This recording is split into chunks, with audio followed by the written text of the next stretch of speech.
Good afternoon, everyone, and welcome to this executive briefing by the Global Interdependence Center. My name is Bill Kennedy, and on behalf of my fellow board members and the staff of the GIC, I welcome all of you to this virtual event series titled Analyzing Pandemics, Economic and Policy Impacts. For over 40 years, the Global Interdependence Center, a Philadelphia-based non-for-profit, has provided a neutral forum for the exchange of divergent perspectives through our domestic and international programming. We engage experts in identifying emerging economic, social, and political issues that are vital to the interdependent global community.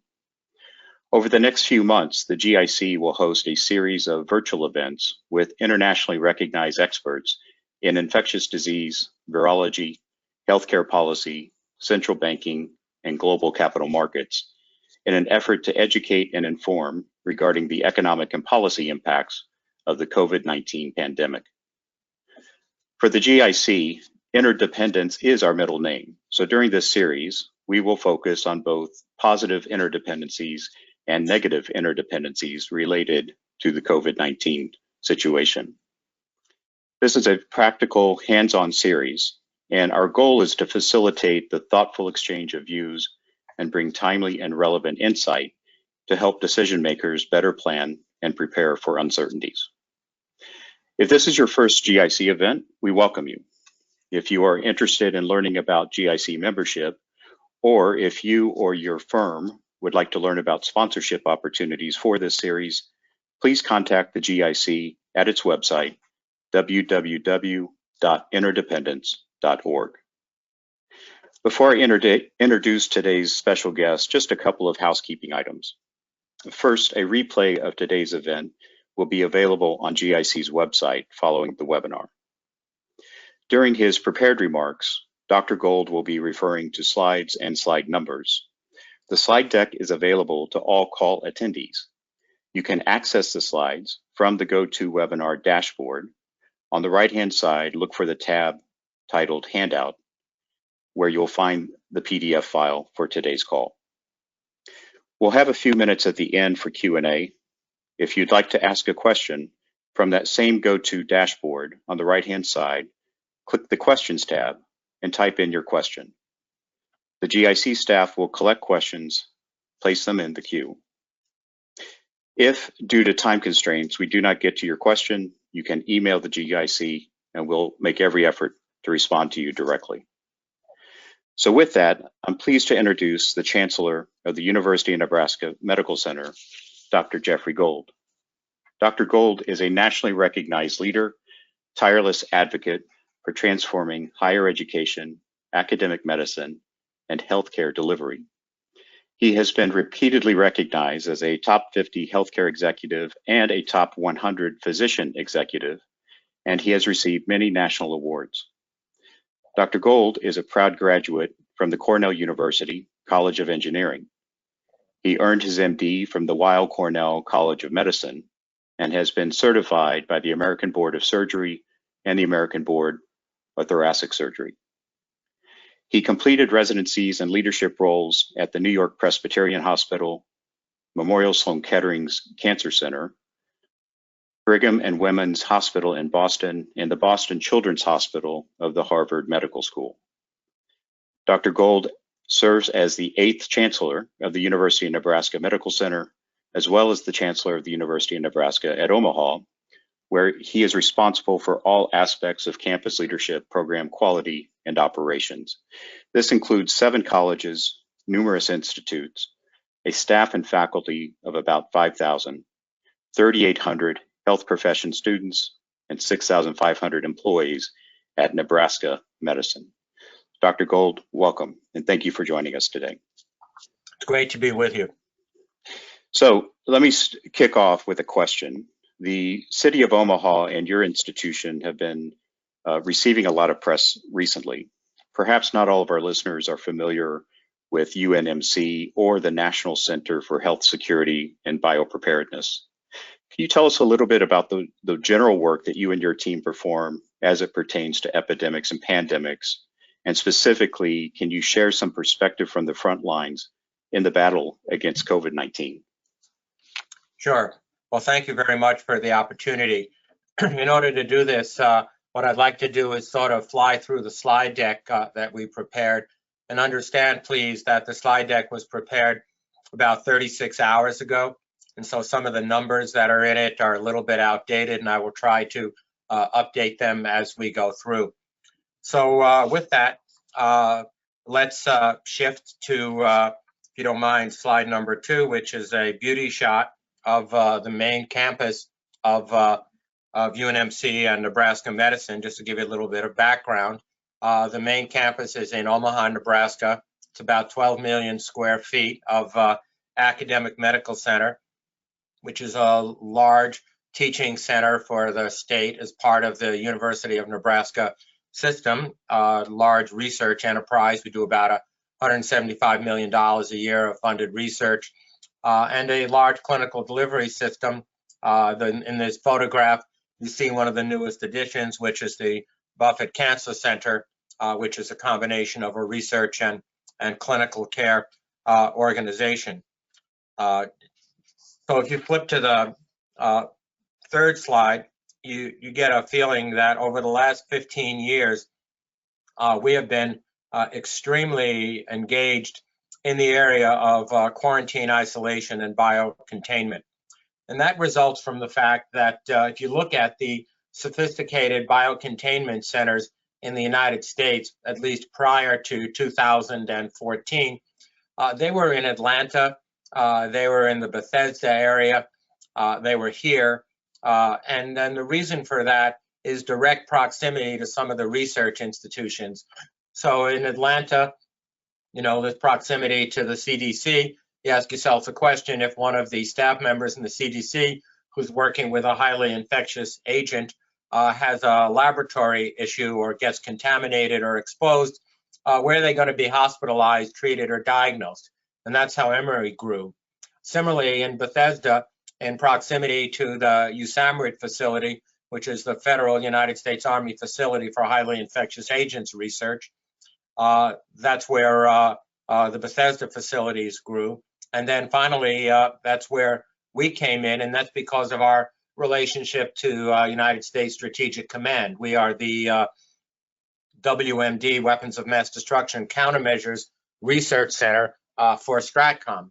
And therefore, if we do a lot of countermeasures research on many of the biological, nuclear, chemical agents that United States Strategic Command has been involved with. But if you look at the other aspects of this slide, I mean, we over 12 years ago, almost 15 now, built a 10-bed biocontainment unit, trained a large staff of individuals, and have had the opportunity to provide isolation, quarantine, and in the days of the Ebola outbreak, cared for several patients with Ebola virus disease, and have maintained training. But we've also been instrumentally involved in the publication of our research from a methodologic perspective, but also from a basic science perspective in both diagnostics, therapeutics, donning and doffing technology, etc. But most recently, in 2018, if you flip to slide number 4, we became very focused on this concept of disease X. And that's not a term that we invented. It's a term developed by the World Health Organization, so-called Blueprint for Action to Prevent Epidemics. And these are their words, not our words, that disease X is among the top 10 security threats, potential for serious international epidemic caused by an unknown or emerging pathogen, novel human pathogen with high transmissibility and high mortality, could have a catastrophic effect on human health, which would threaten continuity of governments, economies, and societies. Understand, this was written 2.5 years ago. Hard to believe what we are living through today, isn't it? So as a result of our work with the WHO, if you flip to slide number 6 now, the GCHS, or the Global Center for Health Security, was formed at our university, which is the umbrella organization that holds all of the research, educational, and clinical aspects that have to do with clinical care, operational response, training and education, research and development. And the GCHS, as I'm going to refer to it, is tightly partnered with a number of key federal agencies, including many of the divisions of HHS, including ASPR, the Assistant Secretary for Preparedness and Response, the CDC, the Centers for Disease Control, the FDA, of course, the U.S. Food and Drug Administration, the NDMS, which is the National Disaster Medical System, as well as quite a bit with the Department of Defense, the Department of State, and the Department of Homeland Security.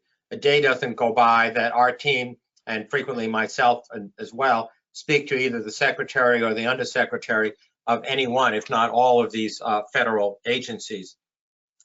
So in conjunction with ASPR, DHHS, if you look at the next slide, you will see some photographs from our recently opened center. We just opened a 265,000 square foot center, of which a full floor is designated as the United States National Center for Health Security, TSQC, Training, Simulation, and Quarantine Center. And so you see some photographs here from the education and training part of it. And on slide number 7, you see some photographs of the quarantine and isolation centers. We have 20 fully equipped rooms, which are now occupied by individuals that are either in isolation or have been quarantined for a period of time. And just to define the words for a minute, quarantine comes from the Italian 40 days, which means individuals who are exposed but are not diagnosed and are not sick, but are being maintained in a confined space for a period of time to ensure that they're not contagious. Isolation is those individuals who have a confirmed highly infectious agent who are kept in an isolated but non-hospitalized capacity. And biocontainment is the term used for individuals who are not only diagnosed and confirmed to be ill from a highly infectious agent, but require hospitalization. So page number 8 begins us to look at the COVID-19 virus. And that's a photograph that's been widely used. And it actually helps me make a point that the reason it's called coronavirus is because part of it looks like a crown. It's got these multiple protein excrescences. It is a sloppy replicating zoonotic RNA virus that has existed for a very long period of time in the wild, probably in bat caves all throughout China and other parts of the world, similar to the zoonotic origins of Ebola and other highly contagious agents. It's in the same family as SARS and MERS and other highly infectious, high-impact coronaviruses. But you should also know that most of the common cold is also transmitted by a far less virulent coronavirus. Now, the next slide, which would be slide 9, takes us to a reprint from the Johns Hopkins website. And if you haven't seen it, you can go to their site at any time and get a relatively current breakdown of what's going on globally and nationally and the rate of rise of that. This slide was put together about 36 hours ago. As of 0700 hours this morning, the number worldwide was 22,642 cases with 9,112 deaths, roughly 81,000 in China. And so you can see the number in China has barely changed, but the number worldwide has gone up by almost 25,000 cases. And indeed, we've been going up between 18 and 20,000 cases a day for the last week worldwide. As of the time of this printing, it was present in 153 countries worldwide. We're now at 159 countries worldwide.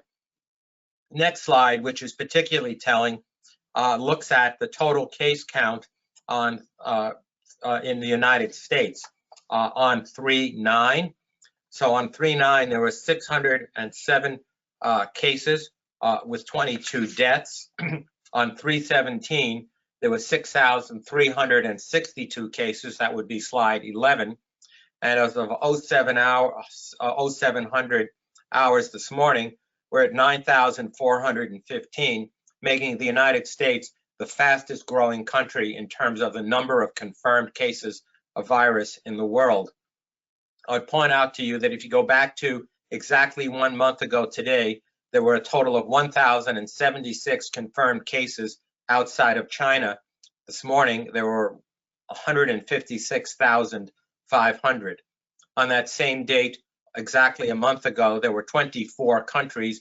And as I said earlier, we're now at 159 countries worldwide. However, I'd like to spend a few minutes and talk a little bit about the details of the virus and the epidemiology. If you flip to slide number 12, it shows you in 3 different colors the time sequence between the number of cases that are reported, when the cases were actually occurred in green, and then the timing of death.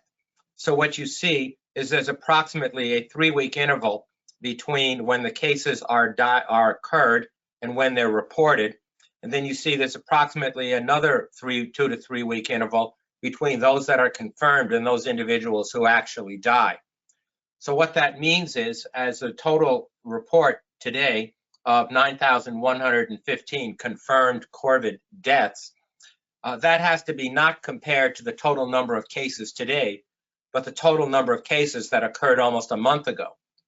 So that's 9,000 deaths out of the total cases, which was approximately 85,000 a month ago. Now understand that there's a lot of skewing of those cases in terms of the reporting based on hospitalizations and not based on routine screening, which takes us to slide number 13. Slide number 13 is what we refer to as best guess epidemiology. It is based on the CDC public health models that were published in the New York Times last Friday, but we've had a lot of input into that. And indeed, several of the authorities that were published there were not me. And by the way, I hope you've already figured out, I'm a nearly recovered heart surgeon. I am not an epidemiologist, public health expert, and I'm certainly not a virologist or infectious diseases doc. So I'm doing my best to share with you from the perspective of a recovering heart surgeon what this might look like. But slide 13 tells you that the R0 is 2.5, which means it's about 1.5 times more infectious than the flu, but it's about 1/4 of infectious as something like measles. We believe, and this is all based on Chinese data, but now being confirmed in Italy, in other parts of the world as well, in our own country, that the doubling time is about 7 to 10 days, that the incubation time is about between 5 and 14 days, and the conservative estimates, the most minimalist model is a 20% attack rate. Model B would be a 30 to 40% attack rate, or a community attack rate. Model D, which was the most aggressive, projected much more like a 60 to 65% attack rate. So we have chosen for this modeling one of the most conservative models. We've also chosen a 5% hospitalization rate, a 1 to 2% intensive care unit rate, which would mean that 1% of the individuals infected would require a ventilator, and a case fatality rate of 0.5%. That means 1 out of every 200 confirmed cases would actually die. And if you flip to the next page, 14, you see that there's a very significant relationship both with age and what we call comorbidity. So under the age of 10, or 10 to 19 years of age, it's a 0.2% mortality risk below 9. There have actually now been a small number of reported cases, but these are children that have multiple other medical problems, and they're not particularly at risk due to comorbidity. But when you get to 60-year-olds, you're talking about a 3.6% risk, 70 to 79%, 8% above 80, 14.8%. This is Chinese data. In data that's coming out of Italy and in some of our own experience in the United States, we actually believe the over 80 number is closer to 25%. And that's because of the prevalence of cardiovascular disease, diabetes, chronic respiratory disease, hypertension, and even cancer because of immunosuppressive therapies really raises a considerable amount of risk due to these comorbidities. So if you flip to page 15, again, understand that of models A, B, C, and D, this is model B, which is nearly the most conservative model.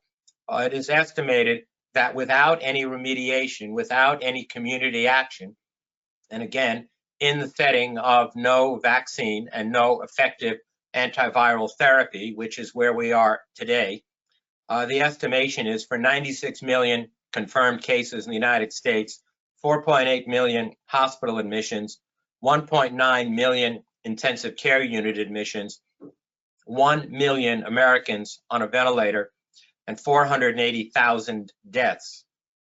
And just to put a little sharper point on that, that is 6 times the total number of acute care hospital beds in the United States and 10 times the total ventilator capacity in our country. If we are wrong on the case fatality rates, that number, if it was even 1%, and understand the World Health Organization just quoted a 3.4% global mortality rate. If we were wrong just by a factor of 2, and that number was 1-0, that's going to raise the total deaths to 1 million deaths in the next 2 to 3 months unremediated. If model B is the accurate number, or C or D, where there'd be 265,000 American confirmed cases, which is model D, that would be 2.5 times the number of hospital admissions, intensive care unit admissions, ventilators, and deaths, totaling something on the order of 1.25 million cases. And so the question becomes before us, and given the experience of what's going on in Italy, what's going on in other parts of Western Europe, what's going on in Singapore and other parts of the world, what can be done in order to blunt this morbidity and mortality rate, and what can be done to decompress the burden that's going to be on hospitals and on our healthcare system so that we do not overwhelm the healthcare system. And that is what is demonstrated on slide number 1616, which is we want to delay and compress the outcome of this. In other words, the phrase we use is flattening the curve. If you haven't heard it or learned about it, I suggest you go online and read about it. And what it has to do is stretching out the pandemic period to minimize, wherever possible, the access needs to ventilators, intensive care units, etc. It may not change the total number of infections that occur in our nation or in a community, but it certainly will decrease the demand on the healthcare system. And if you are aware of what's going on in Italy right now and in other parts of the world with an overrun healthcare system, life and death decisions are being made by morbidity and comorbidity and by age as to who gets put in a hospital, who gets put in an ICU, who gets put on a ventilator, etc. So on slide 17 is a very classic chart that compares the 1913 through 1917 data during the Great Flu epidemic, the Spanish flu epidemic, and it compares Philadelphia to St. Louis.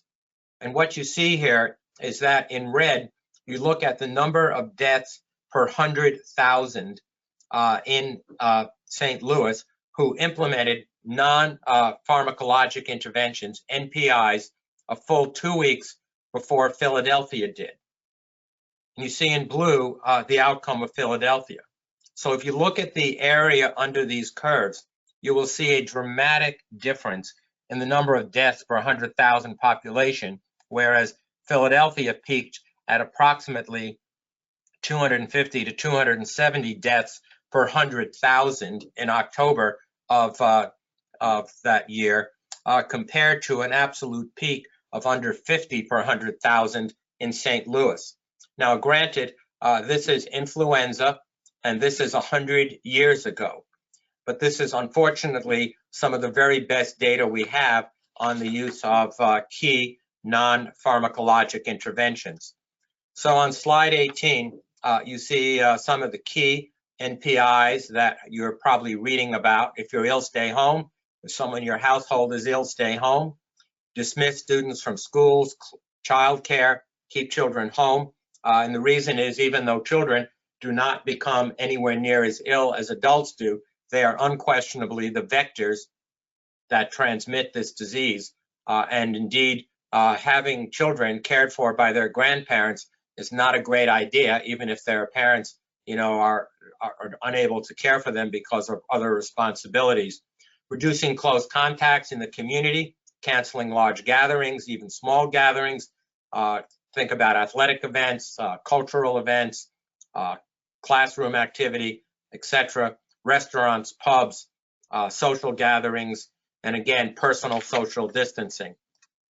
Moving on to slide 19, it's just a few photographs of some of the work that we've been doing here. We were very involved in the repatriation of a large number of American citizens from Wuhan approximately 2 months ago, quarantined them for 14 days, and then we're able to let them go back to their home. We received, quarantined, isolated, and contained in our biocontainment unit all of the individuals, all of the American citizens from the Diamond Princess who were cared for in the United States. We received all of those and cared for every one of them, and I believe as of tomorrow, they will all have been discharged from our medical center and back in their home. We just repatriated a large group of individuals from the West Coast cruise ship that has been involved, and fortunately, all of those thus far have tested negative, and they've been sent back to their homes into 14 days of quarantine as well. On page 20, you see some of the responses that we've gotten from people that we've quarantined, isolated, and cared for. We celebrated birthday parties, anniversaries, all with 6-foot social distancing, I might point out. But the medical center here is known for its care and caring. Our tagline is serious medicine, extraordinary care. And this is demonstrated every single day in everything that we do. Page 21 is a photograph when the first cohort from the Diamond Princess went home. These two ladies were the first to be discharged, and that's a photograph of the chief executive, the governor of the state, Pete Ricketts, and myself, and the two ladies who were the first to actually go home to California and to Kentucky. And so page 22 would be the last slide that I have in the deck. It takes us back to the beginning of the beauty shot of our medical center. Unfortunately, they're predicting snow later today, so it doesn't exactly look like this in mid-March. 18 degrees currently outside. But with that, folks, I'm more than pleased to take any questions that you may have or to respond to anybody who's online and has some thoughts or is more knowledgeable than I am. So thank you for the opportunity to go through this. Great. Thank you very much, Dr. Gold. Again, ladies and gentlemen, if you would like to ask a question from the webinar dashboard, open up the questions tab. You can type your questions there, and our GIC staff will get those in the queue. Dr. Gold, while we're waiting for some questions to come in, could I ask you to go back and just reiterate, you gave a set of numbers comparing February a month ago to the most recent data, and I think you did it both on a country basis and on a case basis. Do you mind repeating those numbers for the group? Sure, I do have them. So 1 month ago, there were a total of 157,576 cases worldwide. Today, we're at 222,642. Inside China on that day, there were just under 80,000 cases and 1,076 outside of China. Today, there are 156,500 outside of China. A month ago, there were 26 countries that had confirmed cases. We're up to, as of, again, 7 o'clock this morning, 159 countries with confirmed cases. A week ago, or actually last Saturday, there were 554 confirmed cases in New York City. At 0700 this morning, there were 3,083, which would make New York the eighth highest confirmed case country in the world. Great, thank you very much for that. Okay, so we've got some questions coming in. Let me start, and this one is actually looking out beyond the arc, if you will. It has to do with the recovery landscape. Once a patient recovers from the virus, what metrics or tests certify that they are no longer a danger to others so that they can return to work? So that's a critically important question that we are actively researching here and is being studied in many other institutions as well. And that is the criteria we have used is 3 consecutive days of negative PCR testing for the virus. That is to say, the individuals go through a so-called a nasopharyngeal swab, which is sort of like a throat swab, slightly less pleasant, unfortunately. And they are run in our laboratories. And by the way, we've actually developed our own testing methodology here. And if they're negative for 3 days, we wish them well and send them home. The unfortunate part of that is PCR testing tests both viable and non-viable virus. And so we could be holding on to people who have non-viable virus until they have cleared all the dead virus particles from their nasopharyngeal swabs. Now, for us right now, that's not become critical. But when every single hospital bed, clinic bed, ICU bed becomes in scarce demand, as it is in other parts of the country, testing needs to be developed that measures not only presence of virus, but viability of virus. So our laboratory is working, and we hope to have a preliminary test available, actually maybe even within a week or 10 days. We're testing it right now on the ability to determine viability from non-viability of these viral particles. And that will really help us reduce the demand on the healthcare facilities, because you really don't want to be sending people home. Now, you can send infected people home and put them into home quarantine and isolation. The problem with that is that if they're still infectious, they're just going to get their family members sick. So great question, and more work to be done. We do also believe, we also know for a fact that individuals who, quote, recover from the viral illness are still contagious and still carry live viable virus for some period of time after they are infected. Indeed, we think that could be somewhere between a week and 14 days. There have been actually some anecdotal cases reported from China that are even longer than that. So it comes down to the question of what are the determinants of fact that somebody is not only able to go home and into self-quarantine, but very importantly to our economy, when can they go to work? When can they safely send their kids back to school? You know, when can they productively participate in our economy? So great question. Good. So we have a question here. Would you please comment on the budgetary priorities of the past few years and the impact on our national ability to respond to medical emergencies? Well, when you say the budgetary priorities, you know, I take it you're referring to the federal budgetary state, you know, meaning governmental budgetary priorities, just because our medical center and our community have invested in facilities, in personnel, and equipment and supplies extensively over the last 15 years. However, there is very little question that if you look at so-called pandemic preparedness, and even more broadly in other areas of all hazard preparedness, we have not invested as much as other parts of the world have invested. Indeed, there was some work recently done by the National Academy of Science, Engineering, and Medicine with the report published in the Journal of the American Medical Association in early February that looked specifically at what's called all hazard preparedness to 21st century threats. So not only think highly infectious agents, but think nuclear exposure, chemical exposure, weather exposure.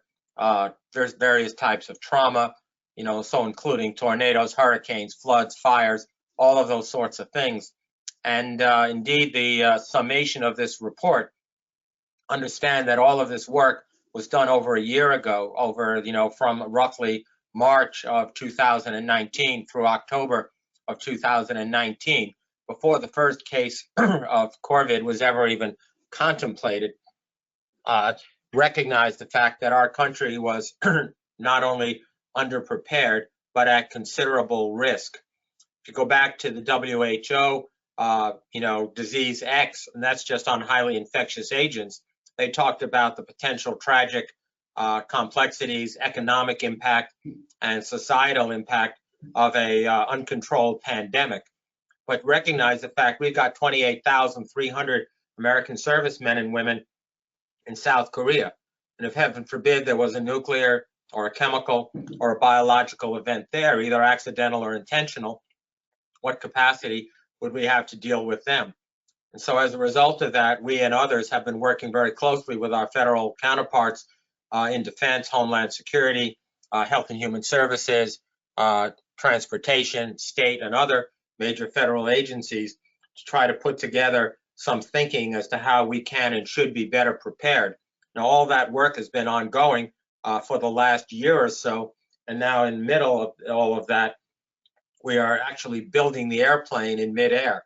And without a doubt, the experiences over the last several months worldwide and the last month here in the United States have confirmed the validity of all of these models and the urgency for trying to think bigger thoughts of better preparing our nation, which will take investment, but investment not just in facilities, but investment in people and training and research and other areas. But having said that, I cannot tell you how proud I am of the collaboration that we enjoy with our federal partners on the education, research, and clinical aspects of this. The communication is incredibly solid, and we are tightly tied at the hip and continue to learn from this experience and from many others. Great. We have a whole host of questions here talking about testing. Mm-hmm. So let me see if I can kind of combine a few of these questions. First of all, there's a presumption in one of these questions that the reason the U.S. number is rising so rapidly is just because we're testing more. So can you just address maybe that dynamic as more testing becomes available, the number of positive cases are expected to rise? And then can you just talk about from a public policy, healthcare policy standpoint, the communication about the testing seems to be a little muddled. There are lots of services that are tracking the number of positive cases, the mortality, also those that have recovered, but we don't seem to be able to have a good grasp on the number of tests that are available. Can you kind of, it's a combination of questions. That I'm not the most expert in this area, but let's just say I do spend a good deal of my day talking about tests, test kits, and testing. So a couple of thoughts on it. One, the more you test, the more you're going to find. And indeed, there are all kinds of rumors that the reason we're seeing plateauing in other parts of the world, particularly in China, is just failure of testing, meaning they've either overwhelmed their testing, they've stopped testing, or they're not reporting the results of their tests. No way to know the right answer to that question.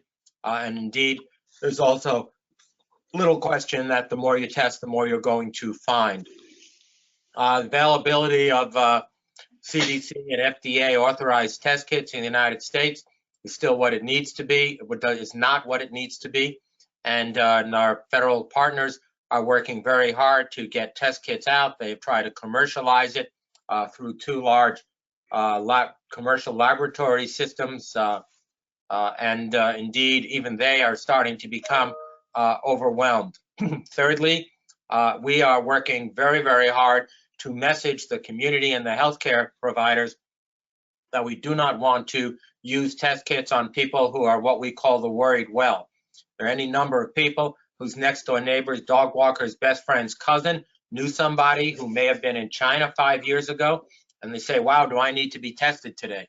And we cannot and should not waste our test kits on that. Furthermore, there are any number of people who have the flu or have some other type of respiratory virus who do not need to be tested. And so using appropriate test protocol is absolutely critical. There is very little question that the more we roll out tests and test kits, the more we're going to see.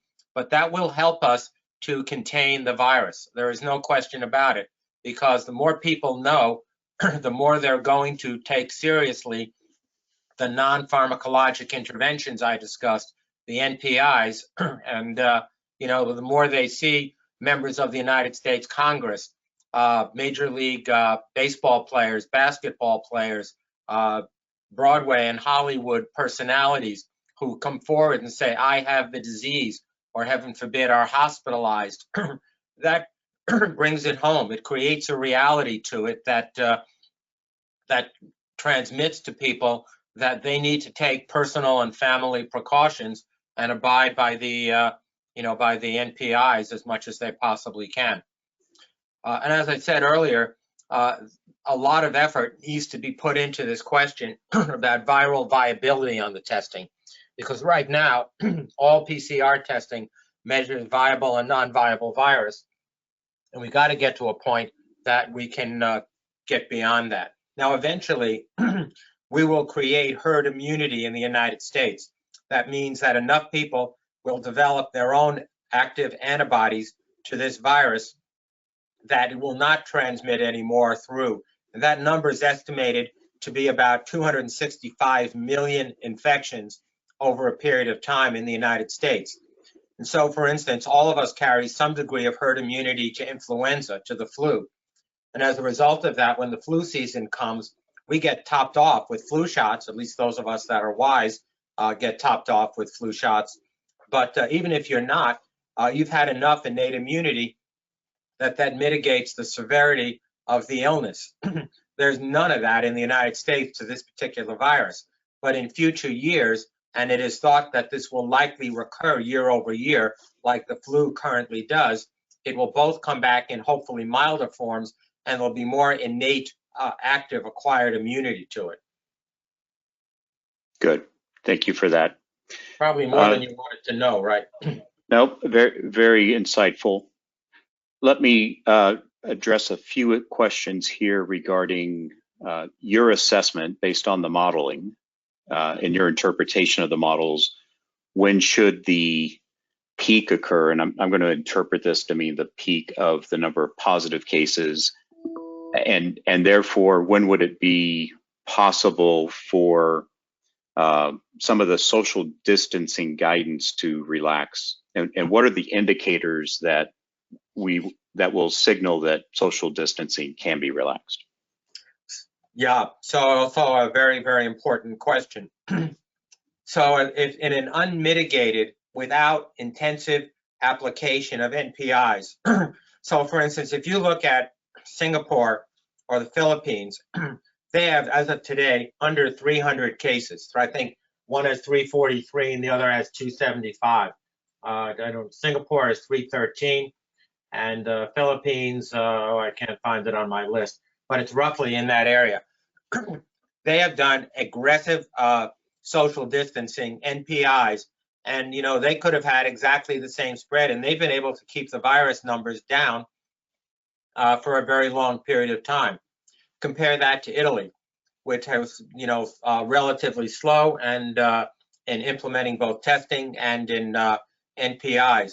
So unmitigated, without aggressive use of the NPIs, this is thought to be a 2 to 4 month peak, with maximum use of hospitalization and healthcare facilities and, unfortunately, mortality. But if we can stretch this out to 9 months or 12 months, we will flatten the curve, get the peak down, not overstress our healthcare facilities, and hopefully get to a point of widely scalable immunization and/or antiviral therapy, which we haven't talked about, but both are actively in the pipeline right now, including a lot of work being done in our own laboratories here in Nebraska.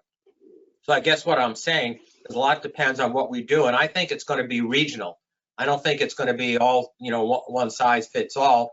I think what you're seeing in New York and what you're seeing in Washington and California is hopefully going to be different than what you're going to see in Nebraska and what you're going to see in other parts of the country, similar to the comparison between Philadelphia and St. Louis in 1917 and 1918. Certainly, we are working our you-know-what off to try to prevent that from happening here in our 5-state region. Okay, thank you for that. So a couple of questions regarding the surge demand for hospitalization, ICUs, and quite a few questions around, what's the decision-making process when the demand for ventilators exceed the supply? And one of our questions addresses it's referencing a study, looks like from maybe 2006 thereabouts, that said that one ventilator can actually be changed to accommodate 4 patients. And they're asking, is that actually true? And I don't know if you have an answer to that. It is true, but it puts all 4 patients at significantly incremental risk. But yes, I don't know if the right number is 2 or 4 or 6, but the answer to the question is yes, that multi-patient ventilation has been used in military combat settings. And indeed, there is no question it can be applied here, and a lot of work is being done on looking at ways of doing that. That implies that there's physical space. It implies there's staff to manage the ventilators, etc. So I guess an answer to your question is, one, everything needs to be done to conserve the use of ventilatory support. And there's actually some very good data that shows that positioning patients can slow or delay the need for ventilatory support. A lot of work is being done on actively on some antiviral agents such as remdesivir that may be effective in blunting the need for ventilatory support. But at the end of the day, if you got 2 patients that need a vent and there's only 1 space available, that's when bioethics comes into place. You got to make some really hard decisions. And unfortunately, we live in a society that is not used to making those hard decisions. For the most part, we provide the ultimate level of care to everybody in our community when they need it, and we do it in a way that meets their personal needs and their families' desires. That is not what's going on in other parts of the world right now. And unfortunately, in Italy, decisions are being made as to not only who gets on a ventilator and who gets into an ICU, but who gets hospitalized and even who even gets tested. Because if an age group or a comorbidity where you would not reach enough priority to qualify for that, they're not even wasting valuable test kits, hospital admissions, or ICU care. Hopefully, I hope and I pray that this nation never gets to that point. We do have an incredible amount of redundancy and access in our healthcare system. I can tell you nationally, every single major hospital and healthcare system is scaling capacity right now by reducing voluntary and elective hospital admissions, stopping all vacations and travel for staff to make sure they're actively staffed, and then doing what we can to conserve very precious supplies and equipment. But that doesn't go forever. Okay. A series of questions here regarding vaccines. I'll try to combine 3 of these.